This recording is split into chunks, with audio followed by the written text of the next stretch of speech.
In this video, I will show you how to connect Instagram Direct to Bitrix24. First, log into your Bitrix24 account. You will then see your dashboard.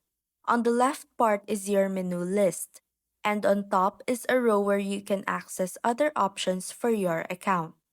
On the top part of your screen, find Customers and a drop-down menu will appear. Click on Contact Center located at the bottom of the pop-up. A new pop-up with multiple cards will appear.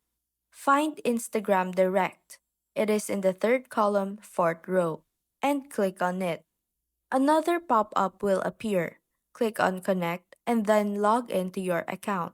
It will redirect you to a help desk page where you can see video instructions along with text instructions shown underneath.